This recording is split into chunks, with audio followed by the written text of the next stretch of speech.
Welcome everyone.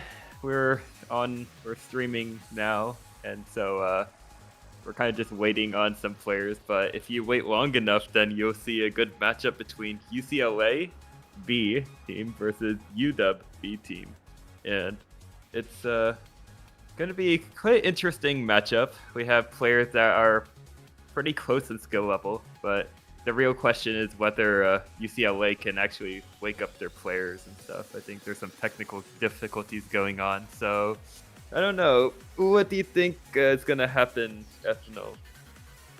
Um, I think it will be down to whether uh, UCLA's SS players can beat one of Washington's SS players. I think that's what it'll really come down to as like the pivotal match, because both both universities are pretty evenly matched, but UW has like quite a variation in how strong their players are. Meanwhile, the skill level at Washington is a lot more consistent. Oh yeah, definitely. It's I guess excluding the one unranked B minus player, it's definitely like very consistent range of SS players. But I think the interesting thing is that there is like a noticeable difference in speed. So I'm kind of curious of what that'll look like. I think I have Very actually true. recently fought against SS players, uh, and I guess maybe it's they're still trying to figure out how to use Surge and stuff. So Mm. I wonder if we'll see people try to take advantage of that, or if it's like gonna be more kind of like season one, where they're gonna be trying to spike each other and just general pressure. Yeah. Yeah, for sure. Might see a lot more Yeah. like season one style gameplay. Yeah. So, let's see. I wonder who's missing players. Let me check. There's like, is it both teams? Uh, I feel like that even so though, like the SS players have become menaces. yeah. I mean, They're so strong. I uh, don't know what happened to them. I feel like they used to be like 50 APM at like top SS, and now I see like 70 APM at top SS. yeah, and it's kind of like with U rank, top U rank. There's players that can go 3.7 PPS, go 180 APM, and Oh my that's god, 180? What the it's a heck? little cursed.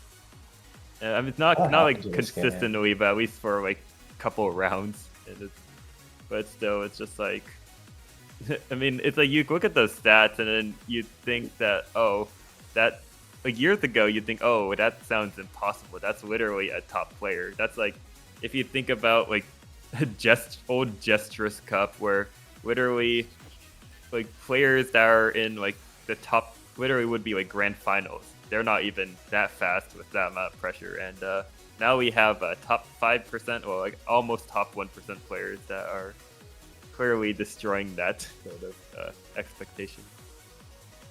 Yeah, I guess everyone's just improving.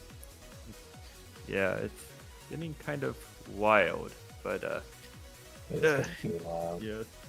But just you wait until a year later when we have Tetris videos for the general public, and then we make competitive Tetris so popular that we bring in millions of people, and then the skill ceiling will get even higher. So true, so true. Yeah. But oh, I guess in our little rant, there's actually quite a lot of people that joined. Do we have everyone? Let's see. I'm not. I It think. looks like. Oh, I think we're missing one person. Which? Let's see. There. Let me Oh, wow, take a Ashes. ashes. Yeah, we're missing one. They have not responded. Oh, that is unfortunate. Oh dear. Yeah. Hmm. So this. Although, at the very least, if a player is not going to show up, I think it like affects uh, Washington the least if it's Ashes. That is kind of That's kind of true, actually. But I hope that I guess UW has subs to handle because to give up 7 points so easily might be a bit of an issue. Looking at the spreadsheet, Washington does not have any substitutes for their B team. Oh man. Yeah, that might be a problem. That's like immediate 7 points, you know? That's yeah, I don't Dude, know. imagine they're just running. Imagine like just running around on campus looking for a Tetris player. Man, that's actually like I remember with UCSC when they were trying to do the exact same thing, and I think Oh wait, that actually happened? yeah, we did it, and we actually got a couple of players from that. No way. Yeah, and That's so funny. yeah, they're the people that are currently making up the team right now. Yeah, so basically we have it's like there's all the alumni there have graduated, so we have to find kind of I guess I don't know if fresh new talent is really the right word, but like yeah, pretty much that. And it's like it's hard because I mean, how many people actually play a game like Tetris, and how out of that group how many people play Tetrio? And you probably only have like 2 people. So yeah. Yeah, not the biggest game ever, unfortunately. Yeah. Oh dang, what is going on? Ashes has not appeared in any of the matches. That is cursed. Oh, like at all?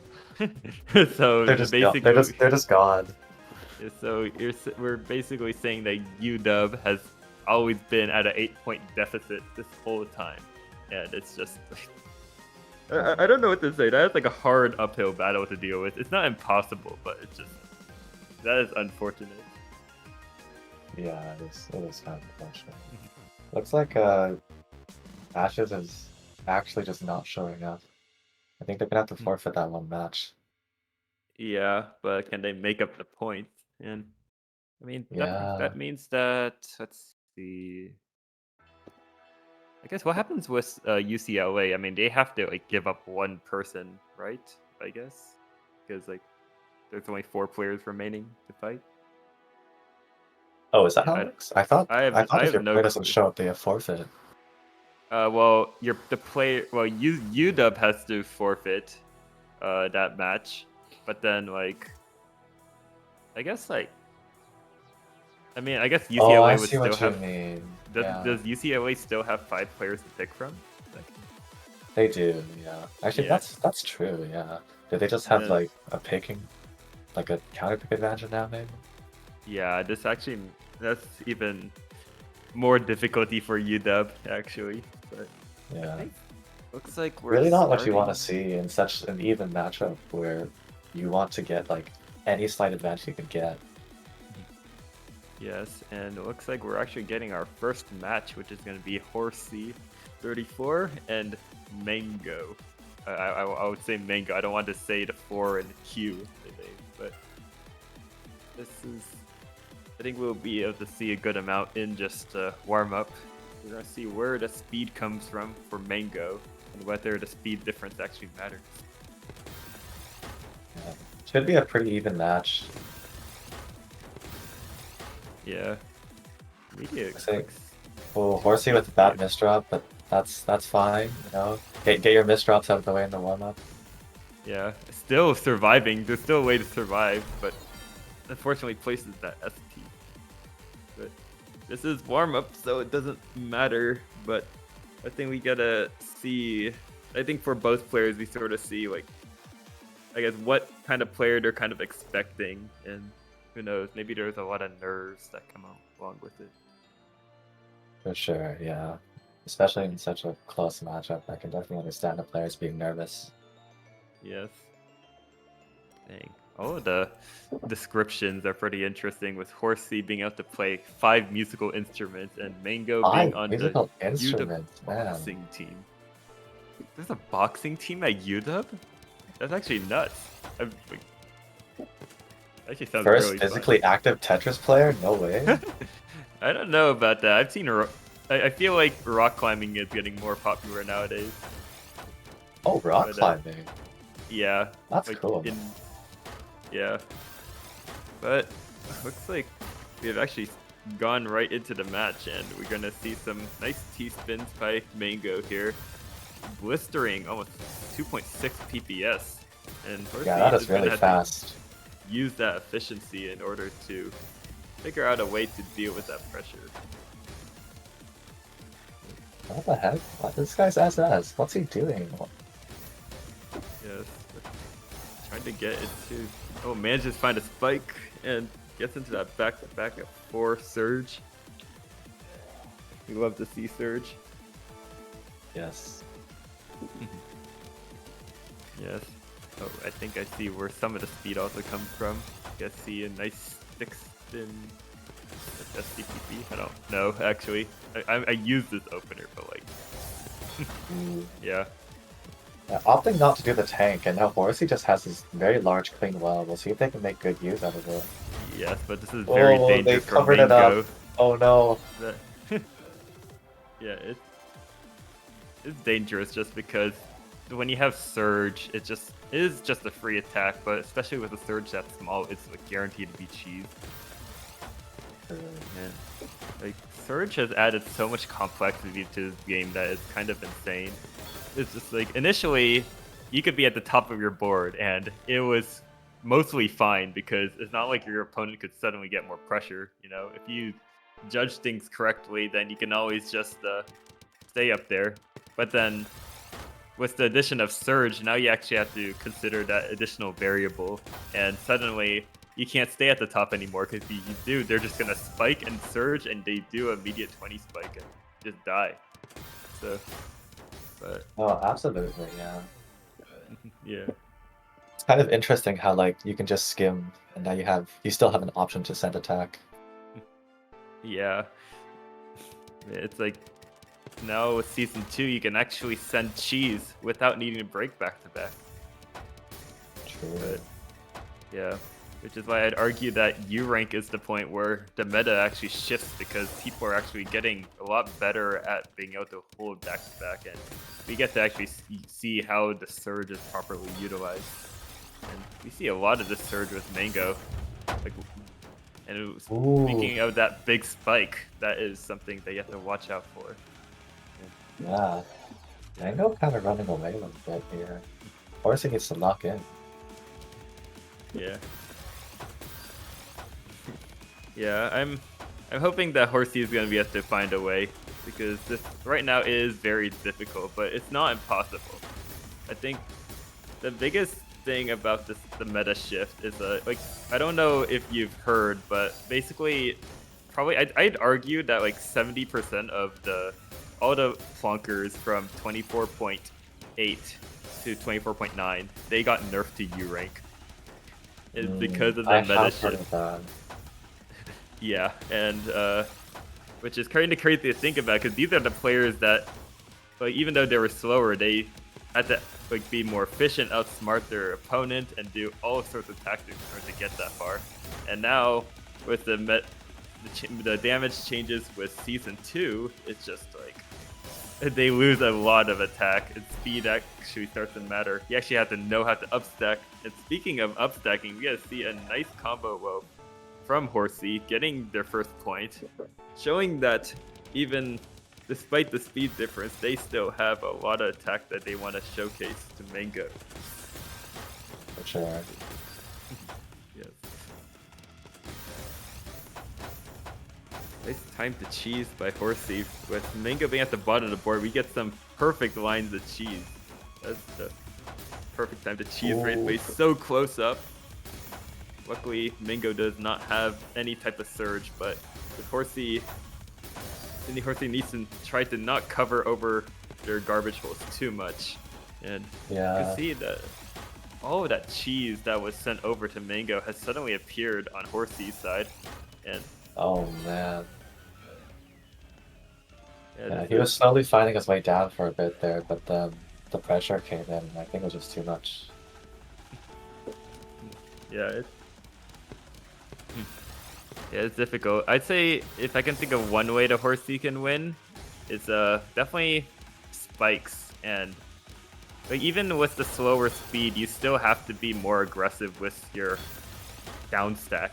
It's like you can usually afford to go for Tetrises and stuff, as long as you're not too high up. And if you don't go for them and you're just skimming, then your opponent will, and they'll constantly be going for those huge spikes that keep you up, and then they build surge, and then like we can see like a bit of that on like Mango's side where he's actually not being pressured too hard, so he can actually afford to just keep up stacking the way he is. And Horsey will be able to get out. The surge we're starting to see, and this is really close to the top. What they're and it'll be a massive spike that ends this game. Yeah, Horsey was forced to make a lot of compromises to his board at the top there, and I think that's what didn't win. Yeah, it's a tough. Pretty decisive victory for Mango here. Yes, and oh, this is actually pretty good win for UW. Oh, wait, yeah. It's sort of like it kind of equalizes the points a bit more, and we get to, which is very nice to see.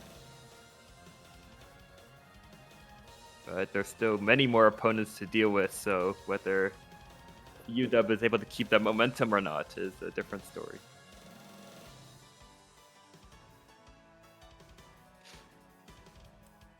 Let's see, what's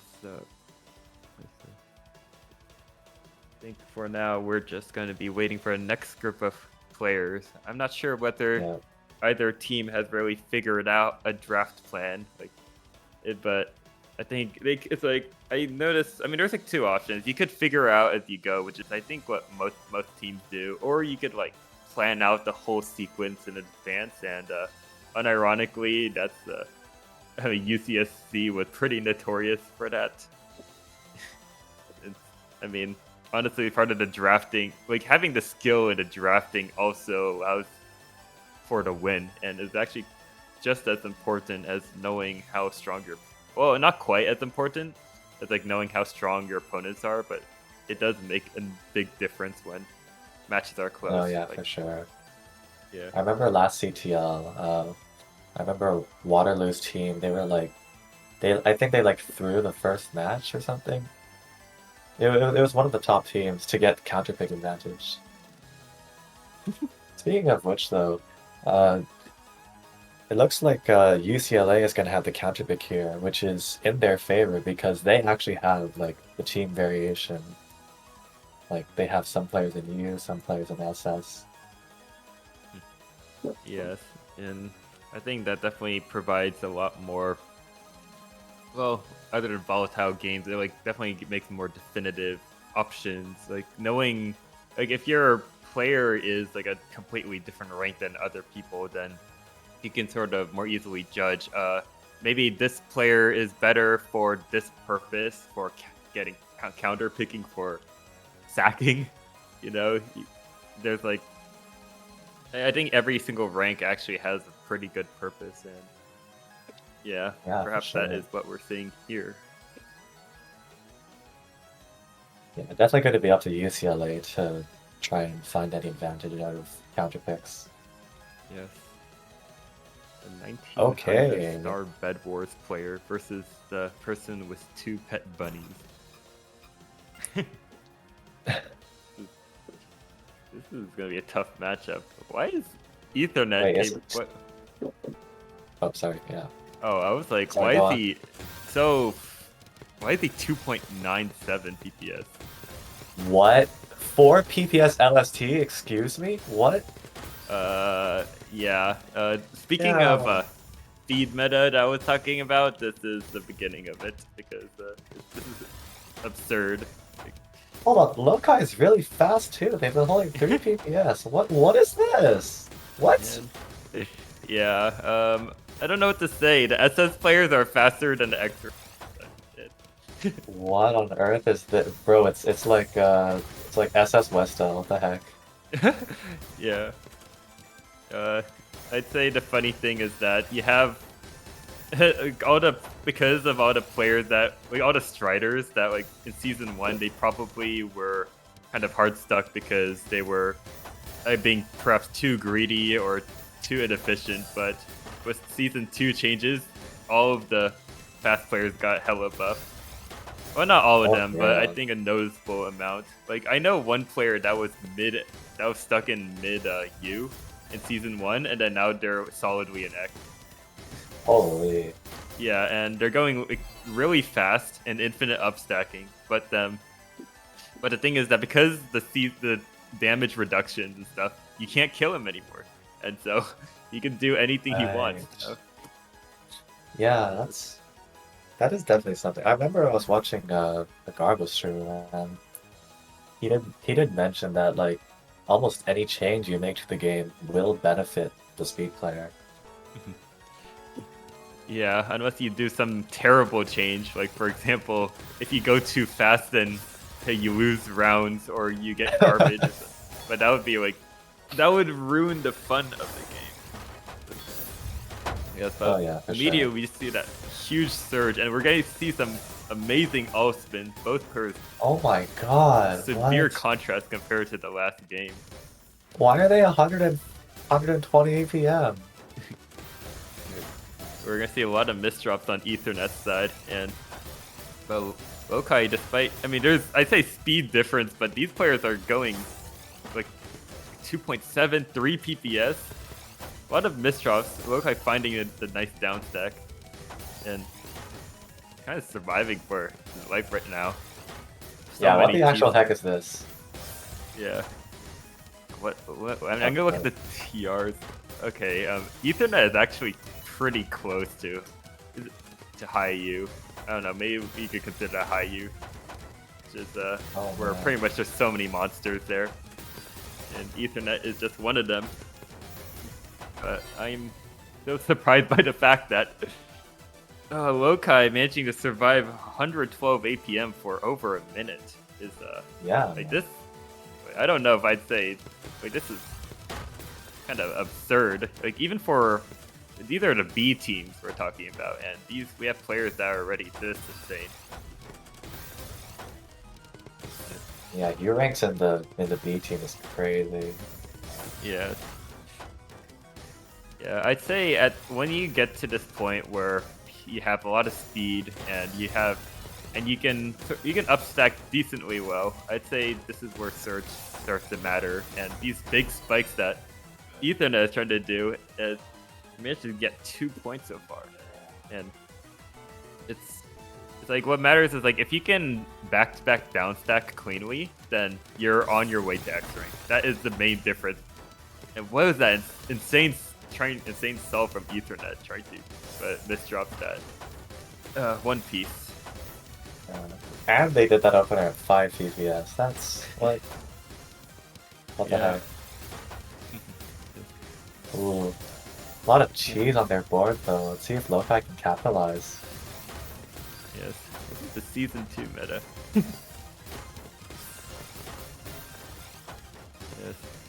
A lot of skimming going on by both players at the moment, we see. But I think we're starting to see a bit of setup starting to go on. Maybe Lokai is going to go for, I was about to say all spin, going for Surge, but chooses to skim instead. I think perhaps not fully used to holding back-to-back yet, but Oh, and really But bad Ethernet. misdrop at the top of the board for Ethernet cable. They find the Yeah. multiplier out though. yeah, very nice cancel from Ethernet. Yes. Especially in this meta, the idea of they're not dead until they're actually dead. It's so true now, because they get out the moment you stop pressuring, and then they won't stop going 3 PPS. But Lokai is having quite a hard time, and it's gonna need to change up their game plan. So far, it's been a lot of skimming overall, but I think with all the clean garbage that Ethernet is gonna be sending, I think they are had to do something to take advantage of it, like tanking with spikes. Gonna have to build that surge. Nice cancel the cheese though, but Yeah, that was really well done from Lokai. yeah. Ooh. And Ethernet cable in a bad position. Finds the quad out somehow still. Low Kais is in a bad position. Will they get out? The real question.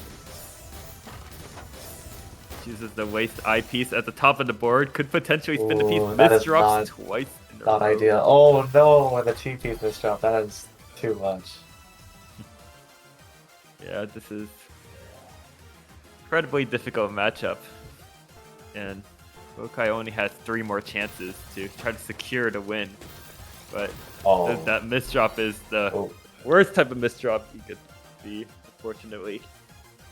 Oh, that was super rough. 2 pieces over the wall. Yes.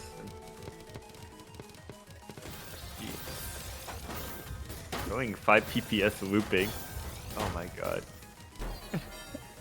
That's so What dumb. the heck? It's going 5.4. I'm kind of a little speechless. And the 4 wide. Going 4 PPS with this. Oh, misdrops. Oh no. Like I would not. It's not like Ethernet is necessarily invincible, but I will say that it's hard to take advantage of their mistakes unless you have attack ready to. I guess you're prepared with attack. Perhaps. For sure. Lokai actually is, but choosing to skim quite a lot, missing a bit of opportunity to get a bit of surge, which probably what he would actually need. We had to compete with a monster like Ethernet. Perhaps they can definitely get away with a lot more. Yeah.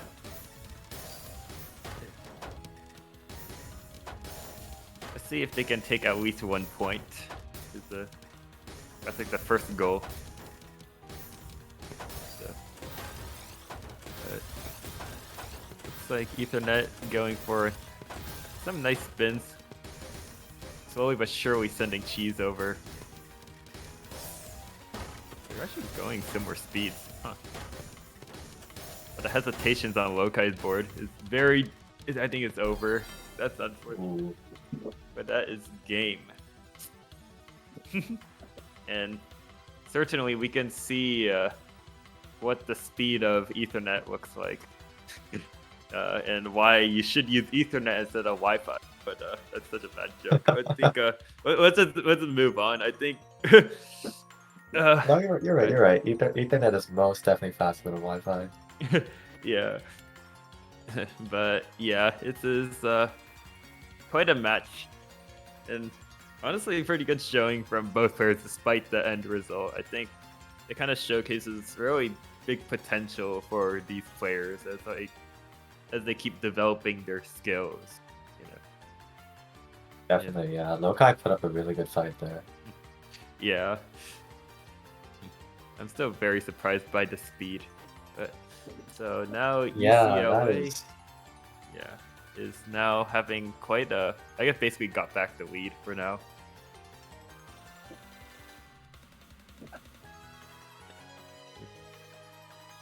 So now let's go see who their next pick is going to be.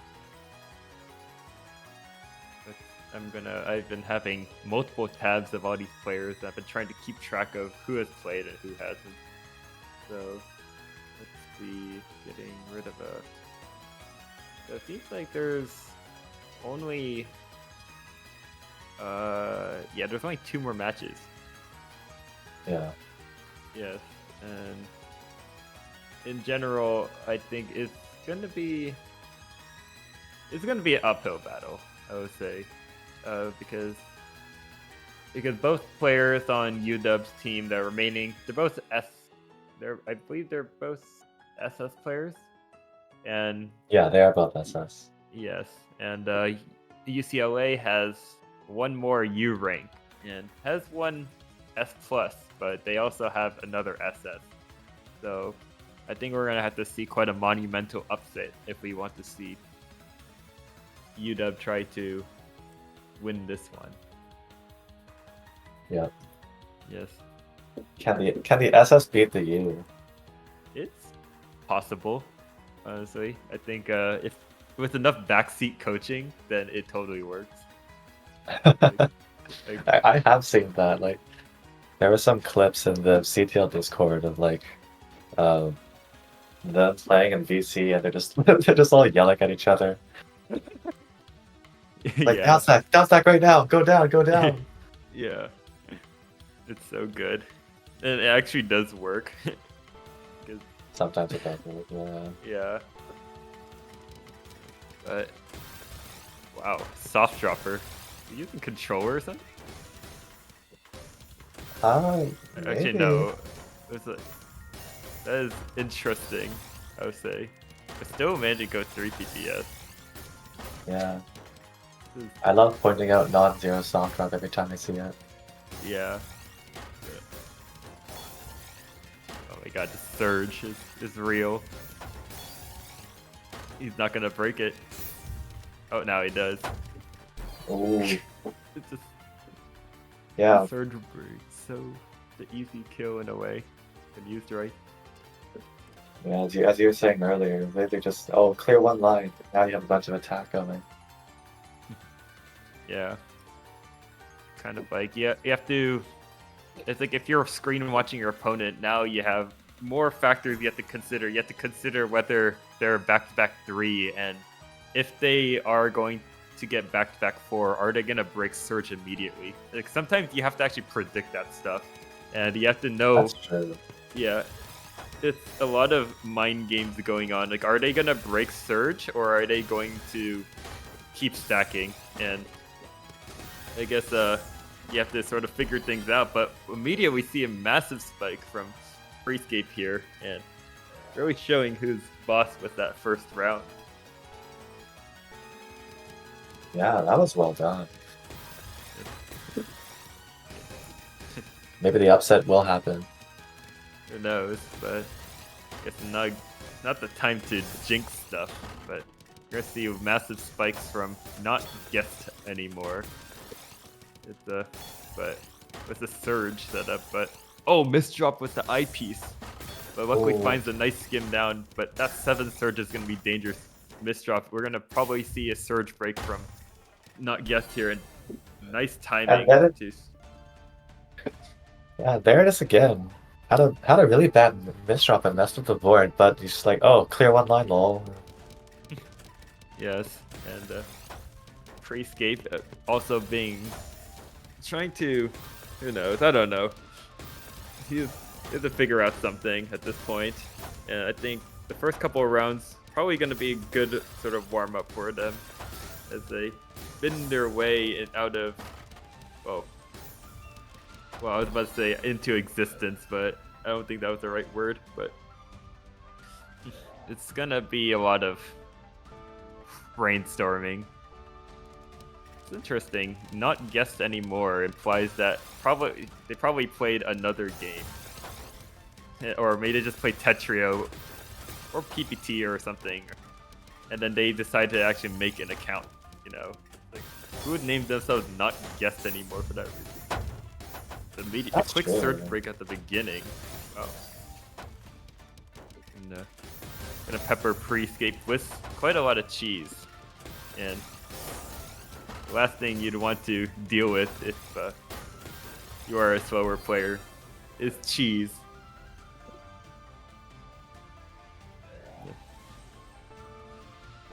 But I do think that it's possible to beat the guest though. Or not guessed, excuse me. Especially since Freescape here tends to have a bit more mechanical consistency in general. And if they can manage to get more spikes with Surge, then they actually have a pretty good win condition.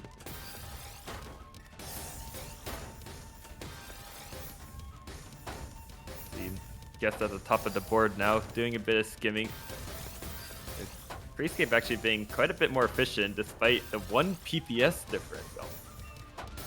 Very nice decisions overall, quite a good amount of efficiency. I'd like to see more tanking from Freescape actually, to see if they can try to utilize that clean garbage that the not guest does not send. It is sending, and actually so easy to get mixed up with that name. Yeah.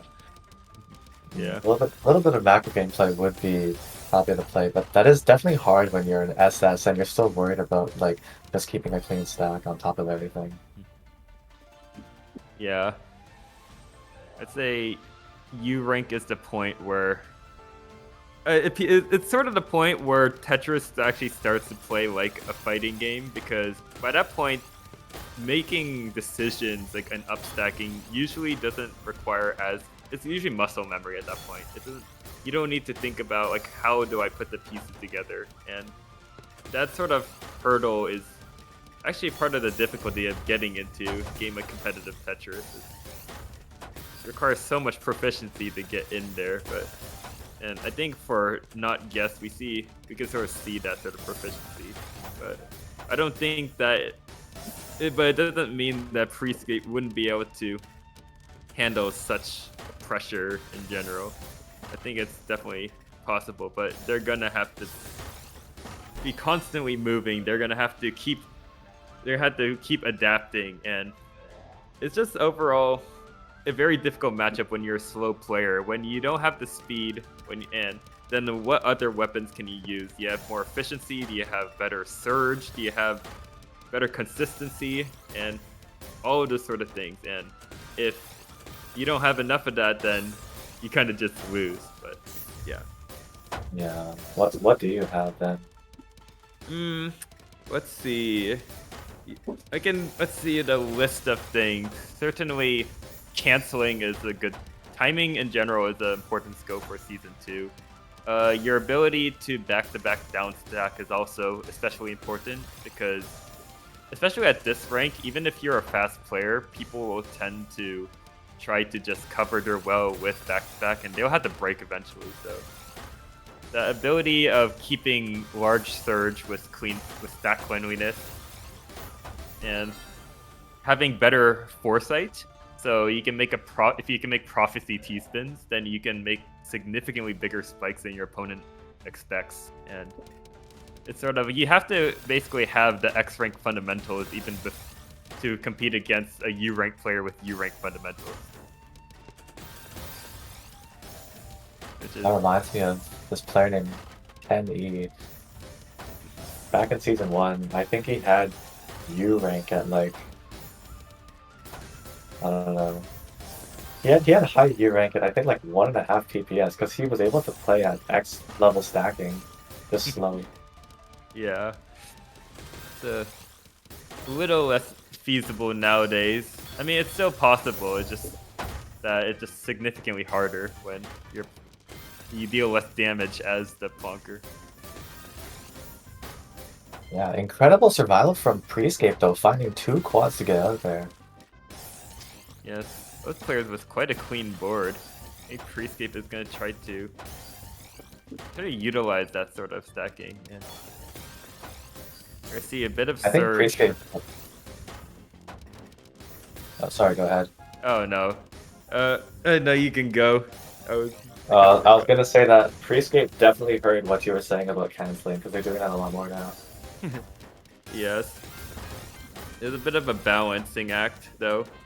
He's very close to the top of the board. Managed to get the piece over and gets out just in time. Holy crap, that was insane. Yes, but not out of it yet, because still close to the top of the board. Managed to open up the well. Nice canceling. Gonna need to find that opportunity to improve their board state. And oh, but that OP's misdrop. Yes. But luckily, not guessed here with not a lot of surge, because manages to do the L spin. A funny way to do L spin, actually. Still with a bit of cheese. Double rotation, yeah. Slowly but surely managing to not quite get down. It's very close though, but that is gonna be game. Escape was just 1 piece away from getting the T-spin up there. Yeah. The crazy thing is that if he had placed the I piece flat, I'm pretty sure he would have made a T-spin to get out. Yes. I think this is a very fun match to analyze in general. Yeah, definitely. Yeah. Yes. And But because now, Washington has that one forfeited player, UCLA will actually get to choose between one of their last two players for their last round. yes, and I think I would probably know which player they would have to pick. Yeah? Realistically. What makes you think? What makes you so sure? I don't know. It depends on well, I guess it's like simply based off of rank, you know. That's all. I think if UCLA wants to secure the win, then they go with Farthead. Yes. Hard-headed Especially legend. yes. Fart-headed legend. Especially when UW's remaining player is also SS, right? Yeah. Yes. Versus Shadefire is perhaps a close relative of yours. Yeah. Interesting. Their PL stats are actually they're both similar yet different in the sense where, I mean, Fart-headed legend is just a little bit faster, but also seems to have a bit more efficiency. Maybe Shadefire is more focused on down stacking, but for us that means that we can see potentially more cheesy matchups than spikes.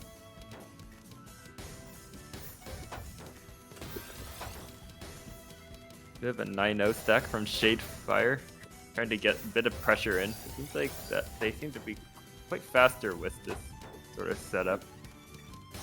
But it feels like Farthead is keeping things under control, not in too much danger, it seems, for now. But it is trying to make sure to cancel the cheese, being quite cautious. I almost forgot this is warm That's up. a lot of cheese. Yeah. Well, Shadefire having to throw so many P's to the side because I don't think that Q was very ideal. Yeah. Yeah, it is. This is quite a stark contrast compared to matches before. Because it does feel like both players actually have a good amount of defense, but perhaps not enough pressure to more easily break it. But as I say so, we see a nice 14 spike multiplier by Fart-headed legend. I don't know if I want to call him Farthead. Yeah. Oh. Maybe just call him Legend. The legend of all time. The Legend.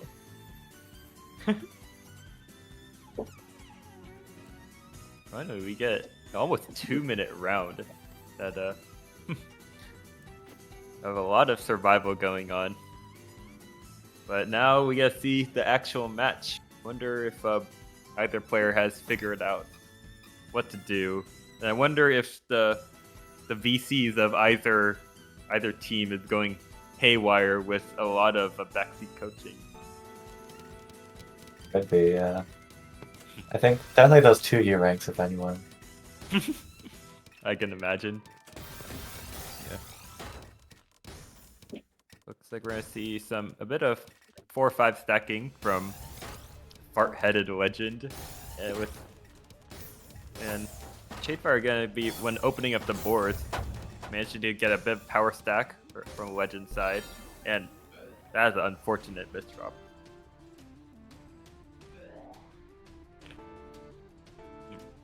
I worry a little bit about Shadefire, because if Farthead Legend is going to be focused on the up stack, getting that third, like, it doesn't look like they're able to power stack a bit. So I think we have to see whether Legend here can recreate that more consistently.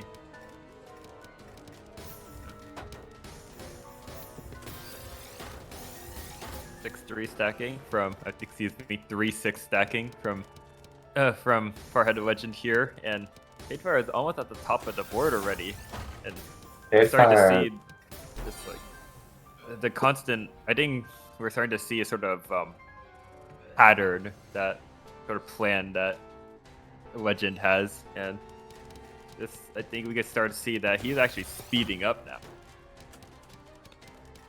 Yeah, maybe he's locked in a strategy already. Yeah, certainly.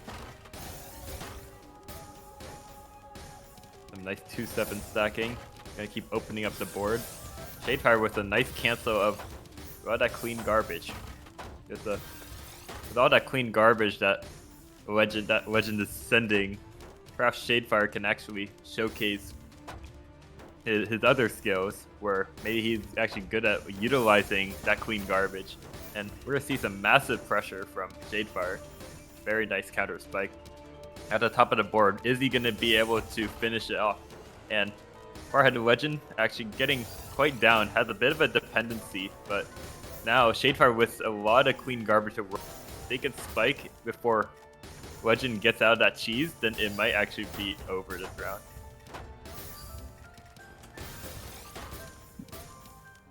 Another misdrop from Farthead Legend, but definitely gonna be fine. I don't think Shadefire really had the board to punish there. Yeah. Nice multiplier find. Looks like Farhead Legend actually has a bit of a power stack canceling with a kind of 3 to 4 wide well. Still just lots of down stacking though. Both players not really building anything up too crazy. Yeah, it's gonna be quite a bit of a back and forth here because oh wow, almost gets punished for that. At top of the board, man, just cycle for the eyepiece. Is Shadefire gonna be able to get out of this?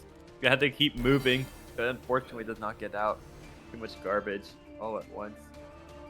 Oh, that was really unfortunate timing. Shadefire misdropping right as Farthead Legend gets a spike.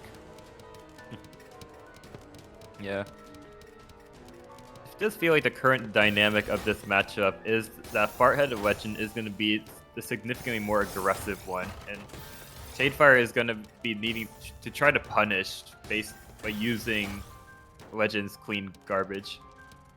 But if he can't send enough, then Farhead Legend will just cancel, and this sort of cycle of back and forth will repeat until one of them dies. So I wonder if Shadefire will be able to do something to change that. Perhaps bigger spikes, perhaps. I don't know. They could be going faster, but speaking of which, we're see some very nice pressures at 78, almost 80 APM, and we see Shadefire actually getting the first point.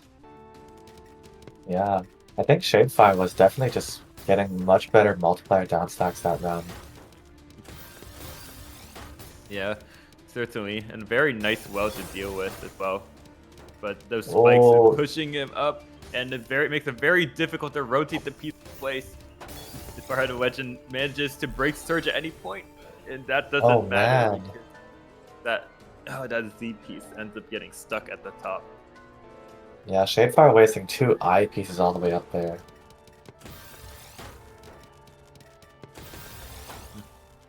Farhead Legend opening with a Jamba TSD. I love that. A Jamba TSD is funny. Sometimes I forget. I actually use that pretty often. I just forget that I use it because I don't know. It feels like it's pretty rare to use, but when it does, it works pretty well. Yeah. Yeah. Shout out to a Jamba. Big fan. Yeah. I haven't seen a Jamba in a while. Yeah. I miss the Jamba. Huge well for Shadefire. Yeah, but we potentially could get the pieces. This is a bit of a T-spin, but managed to find another one. So close to opening up another well. Could he get a little bit of damage? Not fast enough. But does manage to tank another clean garbage. Trying to go for another chance. 17 big multiplier. Legend. Is that actually going to be enough? Big opening. I think Shadefire managed to tank it, firing back with their own 12 spike. Yeah. Really good vision on Shadefire's side in general. With like all these multipliers, but that cheese, that one line of cheese is just enough to keep it stuck. If Farhead Legend there, combining a TSD and a Tetris, we finally see some good attack. Yes. Oh, opting not to go for the PC salt there, probably because of the Season 2 nerfs. Just gonna Yeah. send Shade Fire lots of clean, and I'm sure Farthead Legend knows that. That's the last thing he wants to send Shade. Finds a mid-game Speaking of PC. What? I think that might be enough. We're at 6-1 already, and looking very dangerous for Shadefire. I mean, the PC is optimal if it's fun. Yeah. The fewer skims that Shadefire does, the more chances that he'll be able to get that surge. And I'm sure that if he does surge with the spike he's doing right now, then it will be enough to kill. I think right now it's like a difficult win condition because it very much depends on what Farheaded Legend is going to be sending. If Farheaded Legend chooses to go for a lot of clean, then Shadefire does have a good chance to potentially get the perfect well. But with a lot of cheese, actually, there is still... This is going to be very interesting. There's 7 lines of perfect cheese there? That's actually insane. This is the cheese race of all time. Yeah, on top of the 2 misdrops, that is a really scary situation. Yeah, Shadefire being desperate getting those Tetrises in. Is he trying to go for a spike? He's choosing to upstack. Wait, he covers over. Wait, actually. Oh, it might be enough though. Oh, wait. Okay, Tetris incoming. Oh, but Farhead Legend is already out. The cancel there was the one thing that Farhead Legend needed. The slight mistake on Shadefire's side, kind of leading this game back into neutral again. But see a bit of a power stack multiplier. Spike. This is really bad for Shadefire. Oh man, that's game. I think Shadefire was trying to change up his strat a bit at the end there. I noticed him doing a little more 9-0, probably because he was probably thinking that that is a more consistent way for him to get some attack or back-to-back off. Yeah, I think it's the one that he's definitely most familiar with, but upstacking is just as important as downstacking. In fact, I'd argue it's more important than downstacking because being able to upstack while you downstack also is important. It's just like when you're good at both of them, you get so much variety in how you can deal damage, and that you have so many more tools that you can use to win. And 9-0 is a good way to start out with. I'd like to see how he continues improving that sort of, like whether he's gonna find more attacks, like different, like 6-3 or something like that. Just like some examples. Yeah, I actually think 9-0 is a bit of a crutch though, because like I think because I think 9-0 doesn't really encourage a lot of T-spinning. It's harder to do T-spins, but definitely not impossible. Like you can definitely do donations and Kaidens, but certainly you are a bit more limited on your options. That's why people in the higher levels tend to not go for 9-0 whenever possible. But it's still relatively viable. But I will say that we get to see an end result of UCLA taking the victory over UW quite convincingly, actually. Yes, and overall, very fun matchup, and looking forward to see how the rest of the teams are going to be progressing. We also have, let's see, what was it called?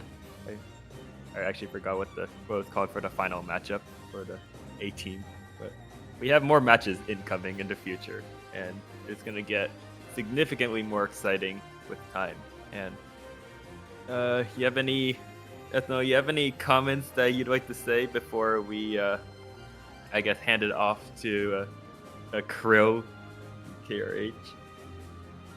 Yeah, this was definitely pretty fun to watch and commentate. I think at like I wouldn't say like that these are low ranks, but at the non X ranks, I guess the playstyles definitely vary a lot more. It's more interesting. Yeah, definitely. Okay, KRH, we're ready to hand it off. Hooray! What an exciting match. Truly a pity that there was a missing player, but I hope everyone still enjoyed being able to see that. And as always, I'd like to shout out the sponsors of UBCEA, Rogers, Drunk Deer, and Sprung Studios.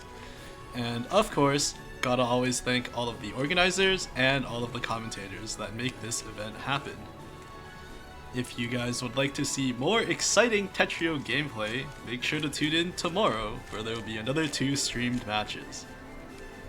Anyways, that is all from me. I will be adding Ethno to the list of commentators, and see you all tomorrow.